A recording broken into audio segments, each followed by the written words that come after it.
ರಾಜ್ಯ ವಿಧಾನಮಂಡಲದ ಜಂಟಿ अधिवेशनದಲ್ಲಿ ಭಾರಿ ಹೈಡ್ರಾಮಾ।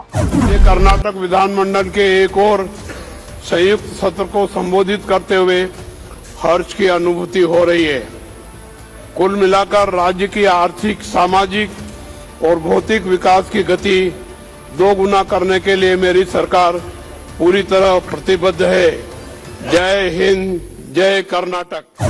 ಅಧಿವೇಶನಕ್ಕೆ ಆಗಮಿಸಿದ ರಾಜ್ಯಪಾಲ ಥಾವರ್ ಚಂದ್ ಗೆಹ್ಲೋಟ್ ಅವರು ರಾಜ್ಯ ಸರ್ಕಾರದ ಭಾಷಣ ಓದದೆ ಎರಡೇ ಮಾತುಗಳಲ್ಲಿ ಶುಭಾಶಯ ತಿಳಿಸಿ ಹೊರನಡೆದ ಘಟನೆ ಸದನದಲ್ಲಿ ಭಾರಿ ಹೈಡ್ರಾಮಾಗೆ ಕಾರಣವಾಯಿತು।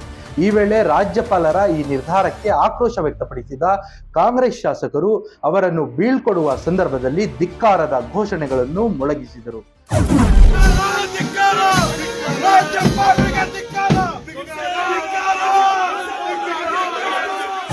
ರಾಜ್ಯಪಾಲರು ತೆರಳುತ್ತಿರುವಾಗ ಅಡ್ಡ ಬಂದ ಬಿಕೆ ಹರಿಪ್ರಸಾದ್ ಭಾಷಣ ಪೂರ್ಣ ಓದಲೇಬೇಕೆಂದು ಪಟ್ಟು ಹಿಡಿದಿದ್ದಾರೆ।